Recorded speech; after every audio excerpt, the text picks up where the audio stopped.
This is the first in a series of three workshop panel discussions on Syria and on the Syrian revolution. And we know that here in the United States, there's been a lot of disinformation being put out about what is happening in Syria, and about that the whole issue is U.S. imperialism and that sort of thing. And what it really is a cover for refusing to defend a revolution there. And so this series of panels that we have, the first one will be on the situation in Syria itself. And we're very fortunate to be Skyping in at least one and possibly two comrades who are from Syria. The next session will be on the Red-Brown Alliance, which is the alliance that's developed with the left, the Reds, and the far right, including fascists, the brown shirts. What that is, some of the history of it, and how that applies to how things are seen in Syria, about Syria, here in the United States. And the third panel will be on the revolution and the international working class solidarity movement that we need, and how that can develop here and around the world, and how that relates to the question of Syria. So, without more ado, we have four speakers scheduled, and the first two are comrades who were from that part of the world. The first speaker will be Etaky. He's a Syrian revolutionary and a media activist, originally from Aleppo. He had to flee from Aleppo. He participated in the original Syrian revolution. He had to flee Aleppo, and he is presently in Turkey. So, Monter, welcome, and I'm going to turn this way. Hold on 1 second. John, I think you need to turn the laptop. Oh, hold on.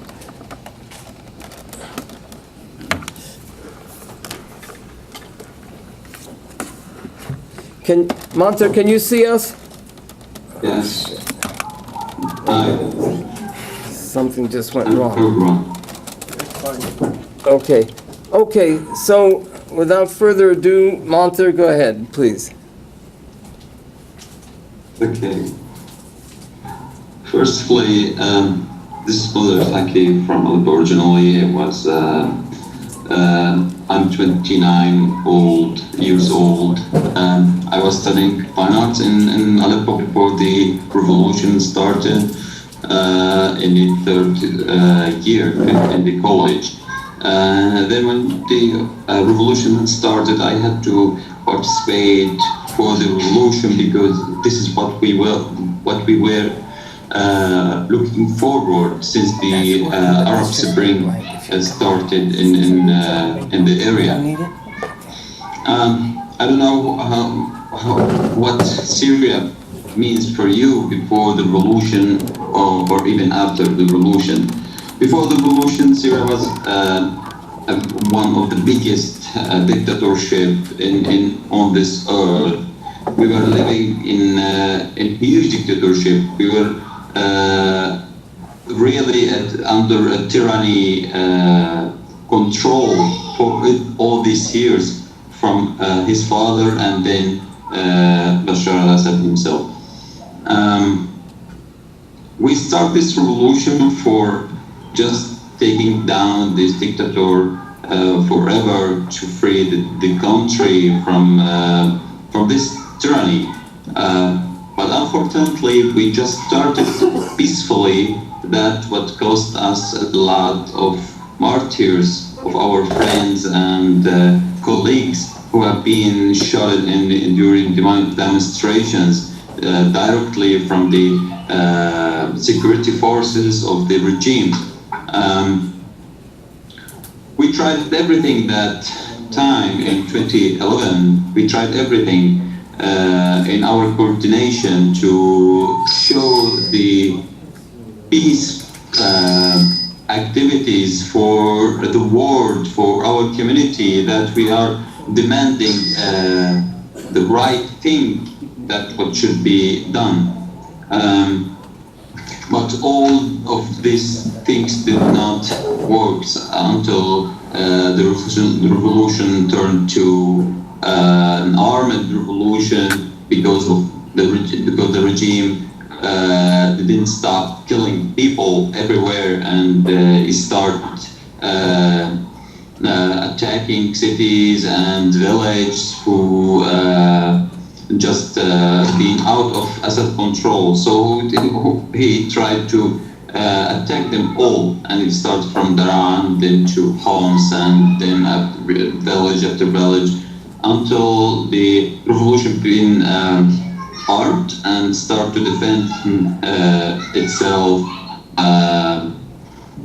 Civilians armed themselves to protect themselves and their families. In 2012, I was in the prison because I've been arrested for a demonstration. Over there, I met hundreds of people in the prison without any respecting for the human rights for the people. One of the old people inside the prison, most of them being tortured by horrible ways by the security forces branch. Many of them being burned by the cigarettes, or even hanged for a long time. Even 3 of my friends being burned to death in 2012.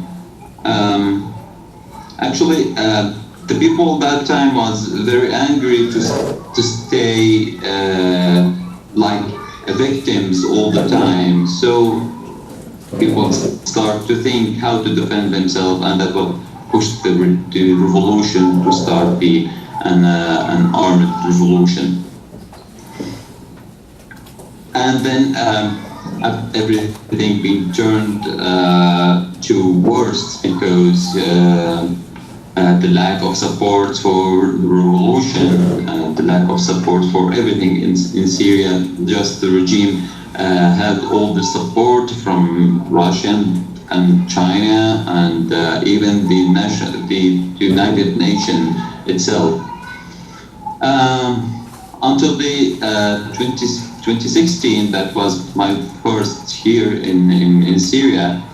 I was living in Aleppo, and I've been sieged by the regime forces and by the Russian forces after a lot of huge massacres being committed in Aleppo. Until the December of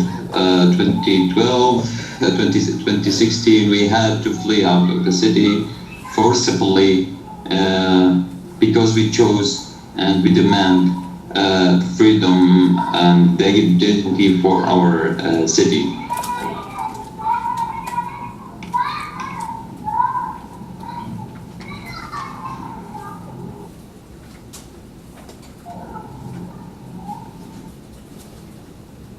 Okay, John,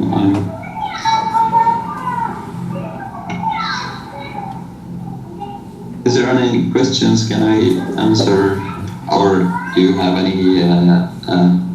I want to. How much more time do you have to stay on Skype? Are you going to have to leave? I didn't hear you, John. Go to the computer. Sorry.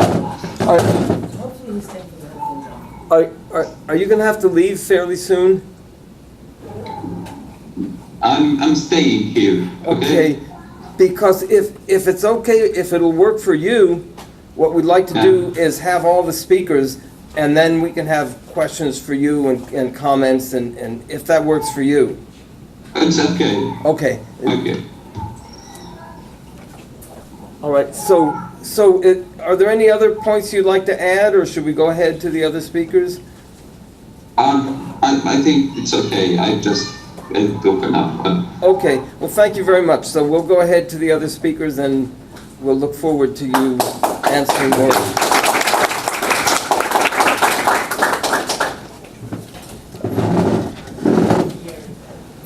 So our next speaker is David Turpin, Sr. He's an adjunct professor of philosophy at Indiana University Northwest. Prior to that, he was a steelworker.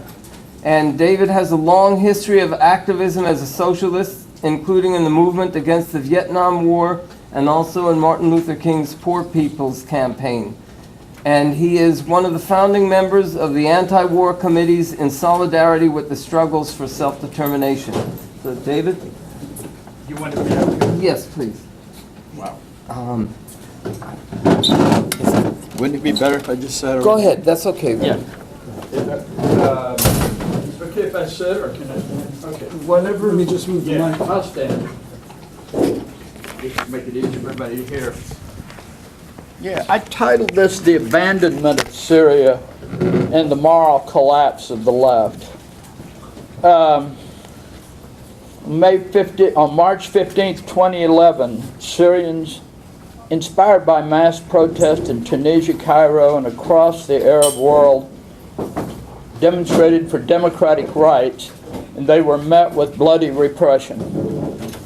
In her book, I wanted to introduce a couple of books here that I have found useful. In her book, We Crossed a Bridge and It Trembled. Wendy Perlman quoted a young Syrian named Adam who said, so Tunisians had mass demonstrations and Syrians were like, interesting. And then Egypt started. People were like, resign already. And then he, Mubarak, resigned, and we thought, holy shit, we have power. Then Libya got in line, and this is when Syrians really got interested, because that guy Gaddafi was going to let the army loose on the people straight away. We knew that, and the Libyans knew that, and Libyans started calling for help, and we thought, exactly, this is us. And the international community intervened, saying, we'll protect the Libyans. And everybody in Syria got the message. If shit hits the fan, people will back us up. Of course, we would make sacrifices. Some people would die, no doubt about that. But we thought we'd never have the army attacking us because the world would protect us. And we all knew that the minute international forces stepped foot in Syria, the whole world would defect. Wendy Perlman, that's from this book. Robert Achkar, another book, I don't know that much about his politics, but overall, but I found this to be, all the books I've read on Syria, a good outline of what's happened in recent years. The first part of this book, Morbid Symptoms, he writes, and he quotes a young man named, a person, actually I don't know who it is, named Michel Kilo, a well-known left-wing opponent of the regime, who told him that in October 2011, that activists in Syria were saying, we continue to demonstrate because we are afraid to stop. In other words, these activists were perfectly well aware that if the regime triumphed, it would exact a terrible revenge. As everybody knows, on August 20th, 2012, Barack Obama drew a red line. And it did seem to me at the time that while I had no confidence in Barack Obama, that the left should have taken advantage of this opportunity. We should have mobilized to call for, yes, a red line against chemical weapons, but beyond that, we should have called for a red line on all bombing of civilians in Syria. And there was the opening in 2012, which is a long time ago, of course. But the anti-war left in the U.S. and in Europe continued in the passive isolationism which has been its response to the Iraq debacle. It was asserted absurdly that the no-fly zone in Libya had made the situation worse there. The leadership of the anti-war left said that any call for international humanitarian support for the Syrian people would only be a call for imperialist intervention. On both the right and the left, people wise in their own estimation insisted that any humanitarian impulse must be resisted, that the only thing to do was nothing. On April 13, 2018, the New York Times published an editorial by Emma Ashford, who is a research fellow at the right-wing Cato Institute. The quote is interesting because it's almost word for word what you can read on other writers on the left. She wrote, "In the best case scenarios, like Mr. Trump's 2017 Syria airstrikes, the harm done of rushing to action is minor, but in other cases it can be disastrous. Just look at the Obama administration's 2011 decision to intervene in Libya. The speed of that decision, relying on limited intelligence and questionable assumptions about impending genocide, effectively committed the United States to overthrowing Muammar Gaddafi. The result was the European refugee crisis and a civil war that scholars believe has killed more civilians than the initial intervention saved. Indeed, Mr. Obama's own reflections on Libya as well as Iraq were ultimately behind his decision to resist pressure to strike Syria in 2013, close quote. This, of course, is a textbook example of the logical fallacy called post hoc propter hoc. In other words, first the no-fly zone, then the refugee crisis, therefore the no-fly zone caused the refugee crisis. She asserts that the no-fly zone caused the civilian deaths of the Civil War. Note that Ajamu Baraka has made exactly the same claim as the research fellow from the Cato Institute. He, too, claims that the no-fly zone in Libya caused the refugee crisis. He adds an ad hominem fallacy by charging that anyone who disagrees with him is taking on the white man's burden. Racist, unconscious, of course. Baraka's expressed concern for refugees from Central and East Africa falls short of condemning Gaddafi, however, and we need to remember that Gaddafi used the refugees as blackmail, promising European powers, "I'll keep them out of Europe if you'll let me stay in power." Syrians have and continue to call for either the weapons to defend themselves or an intervention to stop the bombing. I do not deny that a no-fly zone or some other form of international humanitarian intervention carries political risks. But life is risky, and people who reduce anti-war politics to anti-intervention fail to reflect on the fact that standing by and doing nothing, as we have done, while genocide is committed, poses even greater risks.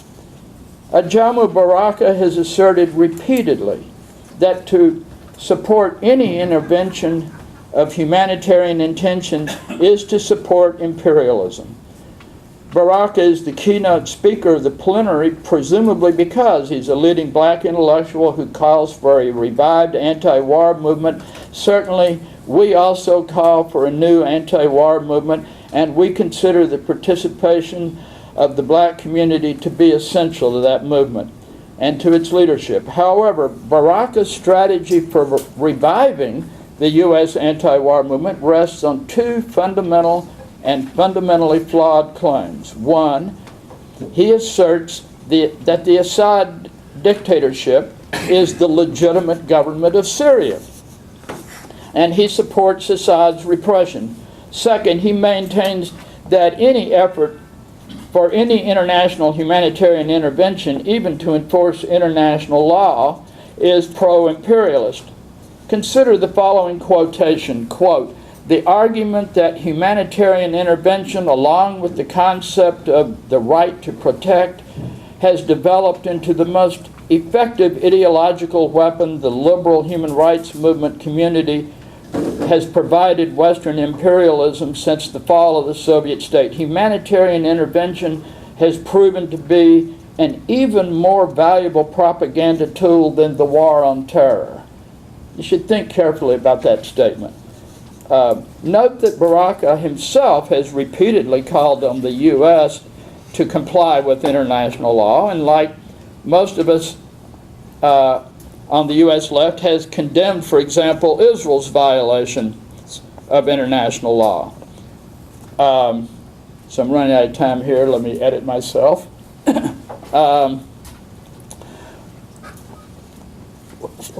One key thing about the Assad regime that seems to be forgotten in this discussion is that the Assad regime, going back to, I think it was 1963, Hafez al-Assad, has always been a part of the imperialist structure of domination in the Middle East. That's what it is, part of the Sykes-Picot arrangement, if you will, even though I'm aware of the Ba'ath Party, but that's the role he has played.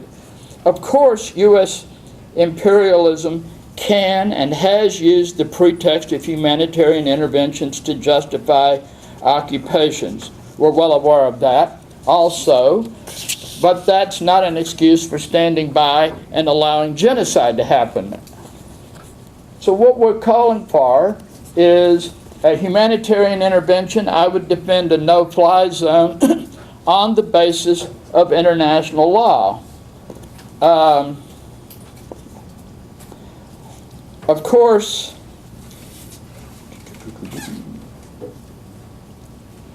the only alternative to imperialist wars and occupations, genocidal dictatorships, sectarian violence, and the bloody farce of the war on terror is solidarity with the democratic struggles for self-determination. Of course, Baraka is right when he says the U.S. is complicit in the destruction of Syria. The charge of complicity, however, implies that the Assad regime, Russia, and Iran are also partners in this destruction.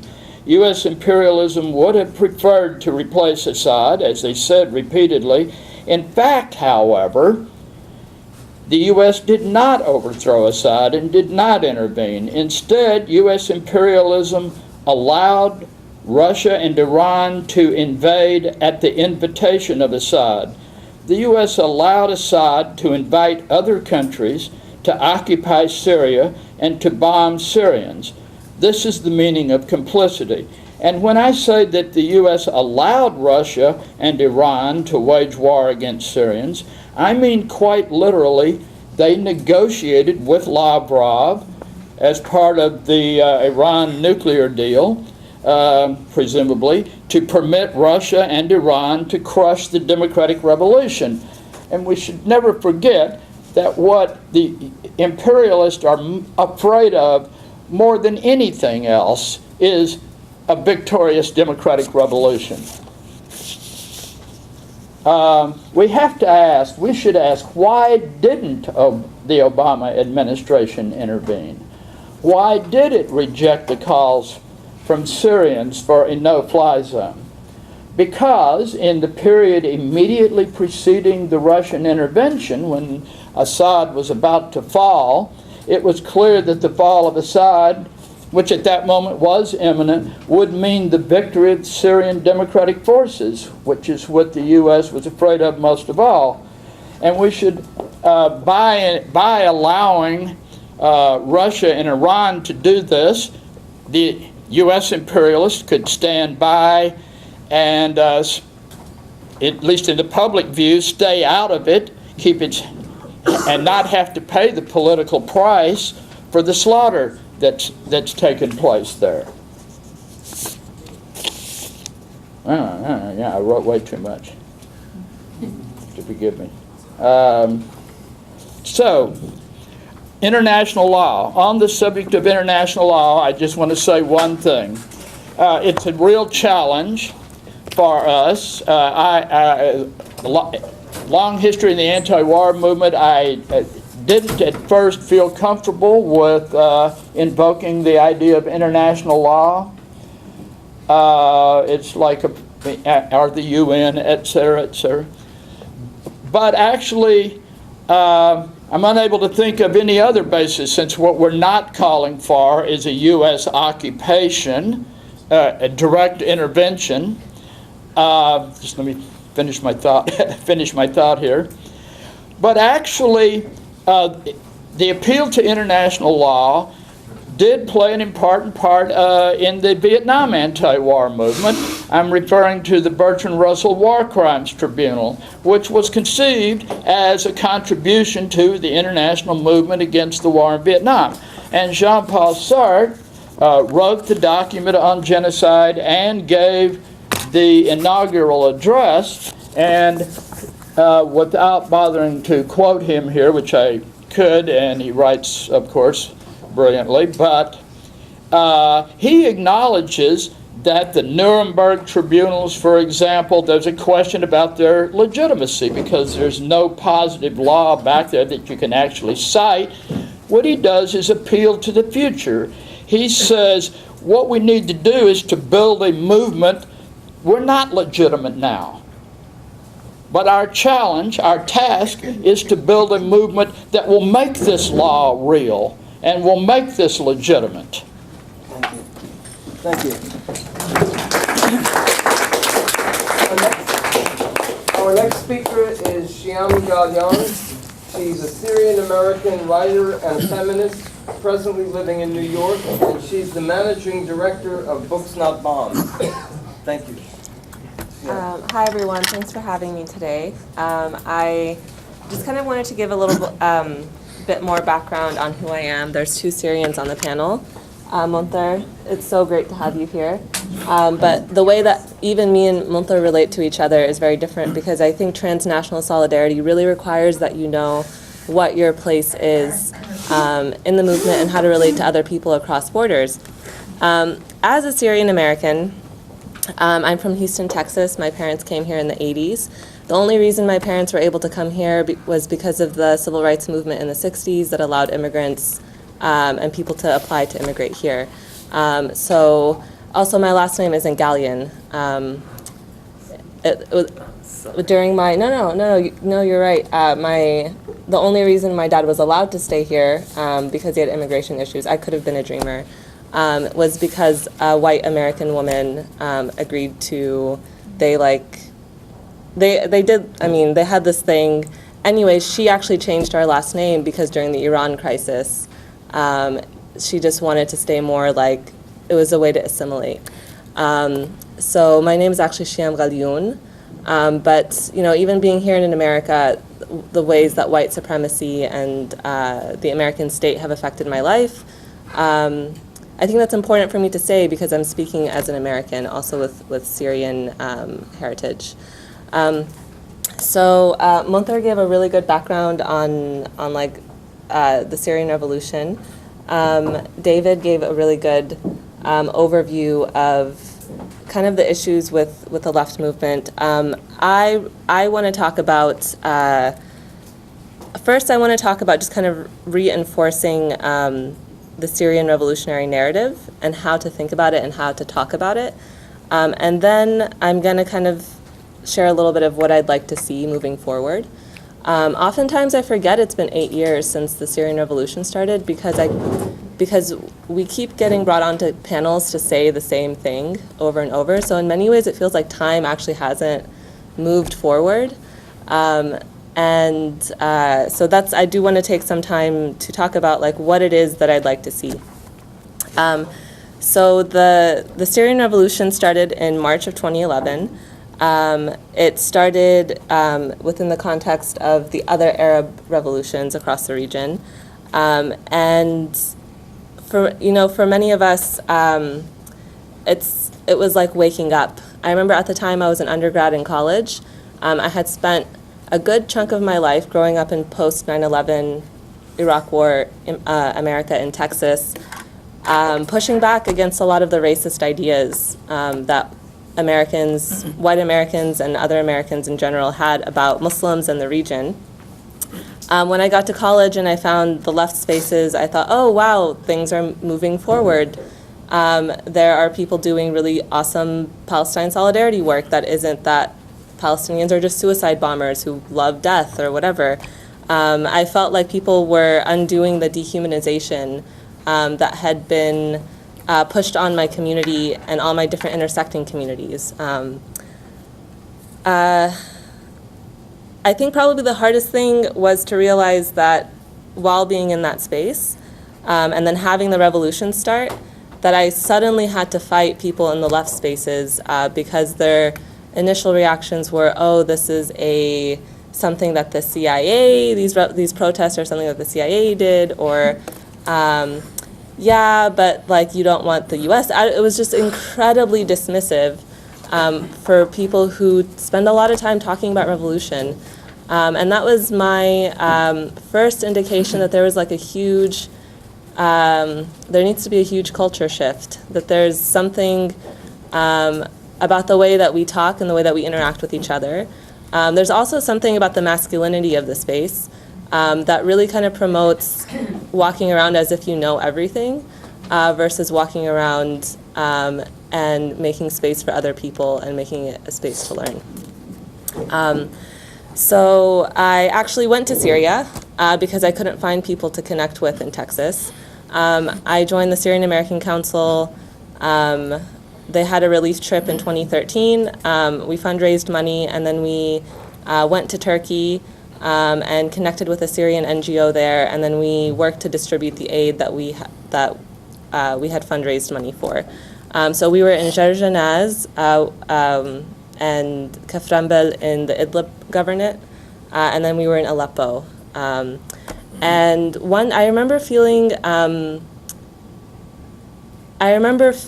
it was kind of like a way to undo the gaslighting. Honestly, like up until then, I had felt like immense gaslighting from other people.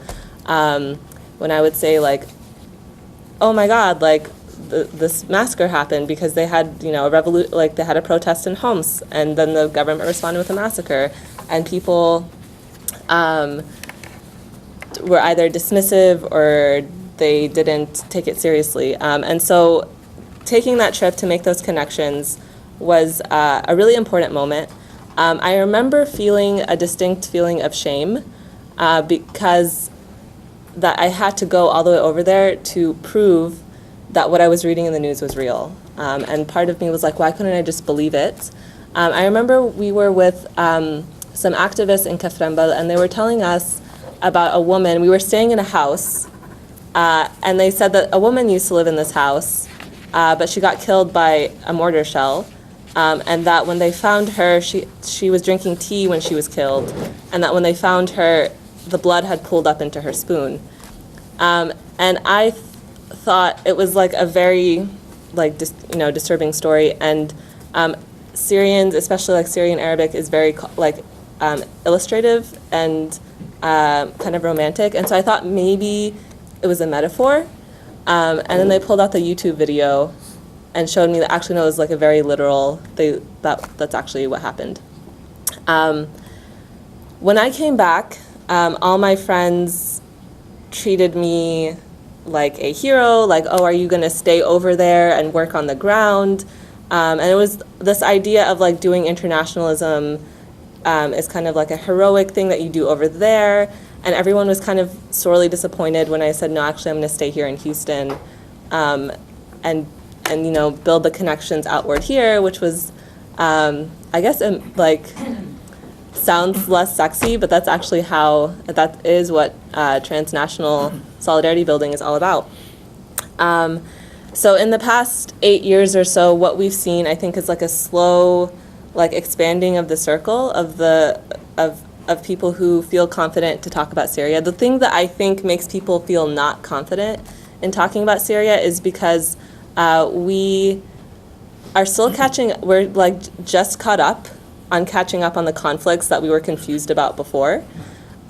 So I think probably the biggest thing that's frustrating for many reasons is when there's like a flashpoint on Syria, And then everyone wants to talk about Syria, and people, especially progressive activists, and I know they're well-meaning, and I've told them many times, please don't do this, but I think they just can't imagine another way to talk. But they evoke language and images of the Iraq War. So the United States illegally invaded Iraq in 2003 under false pretenses. One of the things that they evoked was humanitarian intervention. At least 500,000 Iraqis were killed, and it doesn't do them justice. The Iraqi people and justice for Iraq and reparations for Iraqis is very important, but it doesn't do them justice to talk about, to kind of invoke like our failures. So I'll give you one example. One person who's not from the region, who served in the military during one of, and we know each other, and what happens is, like, I know a lot of people in the space, and they'll tell me every year there's like a hot point in Syria, oh, I just don't know what's going on. And I'm like, but we're over here doing the work, and you said that last year. Like, I don't know. It's almost like, it's like, you expect like grandma to give you socks on Christmas. Like, you're just like, you're like disappointed, you're like, but it's kind of like, I can expect it every year to happen. Anyways, so I remember this guy once wrote during one of the hot points that he was triggered because he remembered how he killed a hijabi woman in Iraq when he was serving Iraq. And that the idea of the U.S. going into another country was triggering for him. And I'm like, I don't know why you're telling everyone that you murdered a woman. That's disturbing to me. I don't want to know that. That's like your own thing to process. But also that's messed up because, like, Syrians are not Iraq. I don't know, like, these are different people. We have, we're all connected by our language, right? So there is definitely a connection, but that was a different place and time where you were at. And so there's many things going on, a lot of trauma that people haven't worked through if they're well-meaning. If they're nefarious, which there's many nefarious people, they'll just straight up lie. So we've seen a lot of people build up their careers on one conflict in the region, and then either for opportunism, especially on Syria, they'll say things like the white helmets are terrorists. Oh, that little girl is tweeting out of a besieged area. How could she do that? Because there's no internet access. A lot of like really nefarious conspiracy theory stuff. And those of us, I mean, there's like a list of people who are like the worst offenders. And those of us, when we wonder like, why are they doing this? Some people think that it might be, I mean, it's definitely profitable for career reasons, but that there might be some connections to, some of those same people who'll say the white helmets are terrorists will show up on like Russia Today. So anyways, you can feel confident walking into a room if someone says the white helmets are terrorists, just tell them to shut up. Or tell them to just like shut that shit down. It's incredibly offensive for many reasons, but the fact that the left has done so much work against Islamophobia and then utilizes Islamophobia against our first responders should not be tolerated in any sense.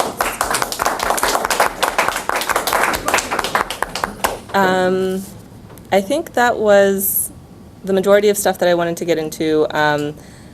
I'm just the last things that I want to see, specific things that I want to see. If you're a part of any type of like publication, if you, for example, like have an online platform that's like a media collective or something, and you haven't been including stories on Syria already, please reach out. If you have an audience, whether like you're an independent person and you just built an audience around progressive issues, and you have not introduced stories on Syria yet, or you want to do more of it, please reach out. Also, if there's anyone looking ahead to 2020 and that election cycle, please reach out, because I actually voted for Bernie in the primary, but his Syria policy was horrible, like inexcusably horrible. But he seems to be like someone who can be pressured to change his stance. And so that's something that we want to be proactive about instead of just wait until he fucks up in 2020 and then try and organize something. Okay, yeah, I think that's the majority of what I wanted to say. Thanks for your time, guys. Thank you very much, Shiyam. Our last speaker is Robert Cuffy. Robert works as a caseworker for children in foster care for the city of New York, and he's a member of Social Service Employees Union Local 371. Robert is a supporter of the Socialist Workers Alliance of Guyana. So, Robert? All right. Thank you, John. And thank you, Shiyam, for your presentation. I think it was very important when you talk about the people, when you ask them about Syria and the Syrian Revolution and what are their views on it, they say, I don't know yet, I'm still looking. I can admit that up until a couple of years ago, I was one of those people. So I think the question is then when people do look at what's going on in Syria, how have we come to a place where the left, and let's say this left forum represents the left, is in a place where we honor somebody like a Jamu Baraka who repeatedly puts forward a line that ignores the struggle of the Syrian people, but spends all his time defending the Syrian government that's attacking the Syrian people. At least, not to talk too much about myself, from my perspective, I couldn't get into that mindset because coming from a Guyanese background in the 70s and 80s, we had a government that pretended to be progressive, that called itself socialist under Forbes Burnham and the People's National Congress.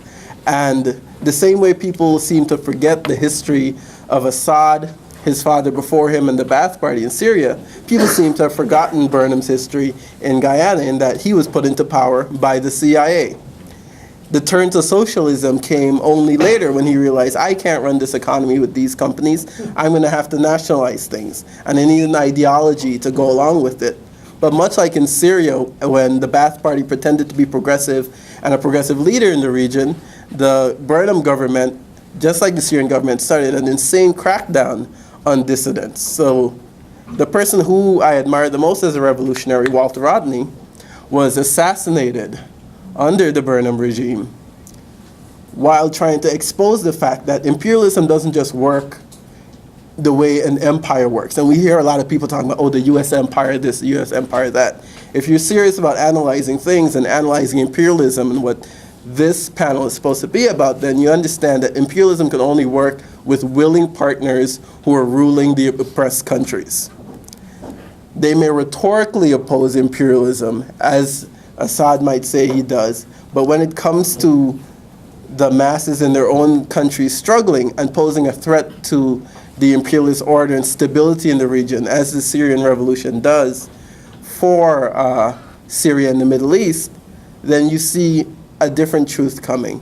And part of the rhetoric I think we need to push back against is that the US is in the region, is in Syria, pursuing regime change.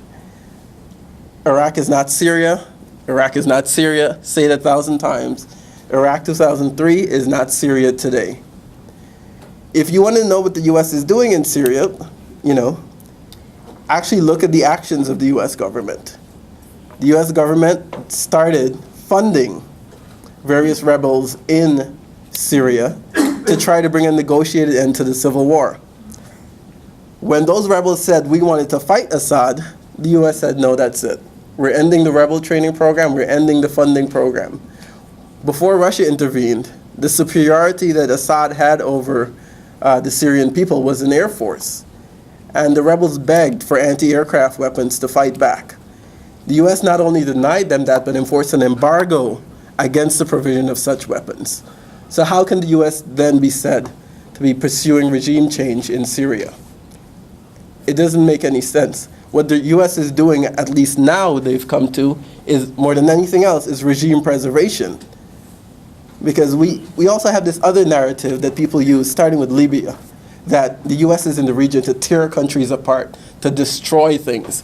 And what it really betrays is a lack of understanding of imperialism. And it may sound ridiculous, but at the end of the day, imperialism needs a kind of stability to function.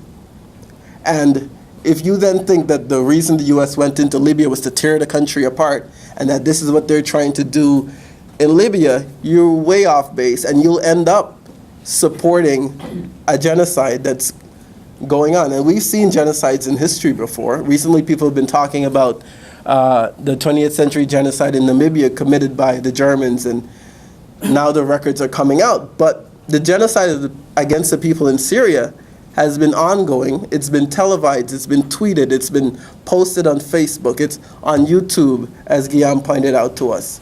So if you want to call yourself a revolutionary, a socialist, a Marxist, a leftist, a progressive, a decent human being, and you want to talk about Syria, you have to operate with the facts on the ground. So that's what the US is doing. But you can't come to a conclusion on the Syrian revolution based on the actions of the US. As my comrade Jason has pointed out once, what you're really doing in such a case is performing a kind of reverse American exceptionalism, where you see the world only through the actions of the US, which is why I think it's really important to have people from Syria tell their stories, and for us to, thank you, push forward Syrian voices, for them to tell us what's happening.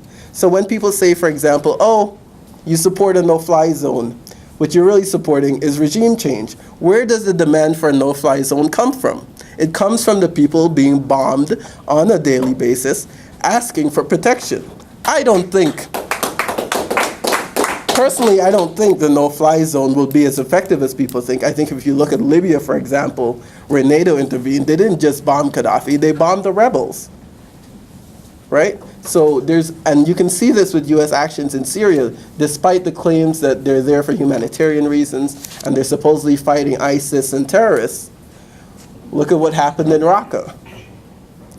But at the end of the day, if these demands come from the Syrian people, then we need to have a conversation where we say, okay, let's debate this, but we have to debate it as part of solidarity with the Syrian people, not creating conspiracy theories that the Syrian people are all somehow jihadists, that all of the opposition are full of Islamic reactionaries. As Shiyam pointed out, what we're doing then is putting in the logic of Islamophobia, because now when Russia says it's in Syria to fight terrorism, when Assad said he's fighting terrorism, when Gaddafi said the rebels he was fighting, he's doing no different than what Israel does in Gaza, a supposed left says, okay, when the US says it's fighting terrorism in Syria, everybody's up in arms. But what about the other actors who are now putting forward the rhetoric of the war on terror? The left is in shambles. And sadly, the people who have control of the anti-war movement in this country are the worst proponents of Assadism as we see them. And I know we need to talk and put Syrian voices forward as well, but part of that has to be showing the Syrian people that there are people in the world's major imperialist country who care about their well-being. So I just want to put that forward. And then there's the question, I guess you can talk more theoretically about if this panel is imperialism and anti-imperialism, then what is imperialism? And I don't have a definition to give you, but I would just like to say we should stay away from what I like to call the checklist definition of imperialism. Because as far as I understand imperialism, it's a world system that capitalism uses to survive. And some countries we can consider imperialist, some others not. But if then you go and you read Lenin's Imperialism, the Highest Stage, and you start checking off, well, does this country export capital? Is it a net exporter of capital? You're not really going to understand what's happening, because what you have to look at is the totality of things. What role is this particular country playing on the world scene?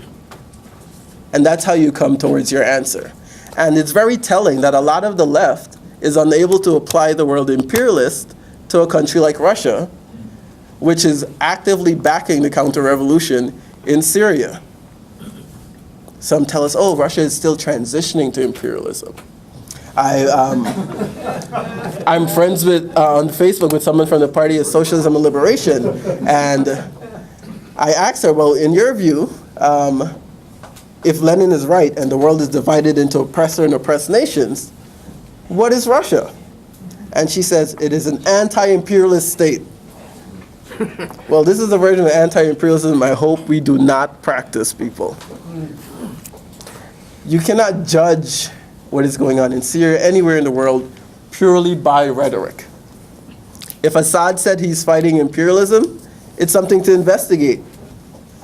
If he's fighting imperialism, but he, prior to the revolution in 2011, Assad was cooperating with the CIA in the Extraordinary Rendition Program. It should tell you something. Should tell you that imperialism can be friends with a certain regime at one point and not friends with it. We saw this happen in Iraq with Saddam, and it's happening now with Syria. The winds change. But the fundamental thing is we cannot compare Iraq to Syria. It's a false analogy that at the end of the day not only erases the voices of the Syrian people, but the struggle of the Syrian people. These people dared to struggle. To just wrap up in the interest of putting forward voices from underground, I just want to, I was part of a group that wrote a leaflet last fall regarding socialist action and their positions on Syria, which for the most part are very emblematic of what's going on the left. And I think one thing we don't talk enough about is that in this war, like one of the worst and most brutal tactics being used by the Assad regime are sieges, insofar as they're starvation sieges. So, you know, a bomb falls, it can kill you right away. But you can live months with the smallest supply of food. The US sends foods in and lets the Assad regime distribute it, the UN rather. So this is what someone had to say. There was a young man who tried to cross a regime border to get food, and this is what the soldier tells him. I'm telling you, not a single morsel is allowed in here. I don't make the rules. There are those bigger than me and you who make the rules, and they're watching us right now. So go back home. And I give a parallel message that if your views on Syria don't start from a place of solidarity with the Syrian people, you may as well go back home.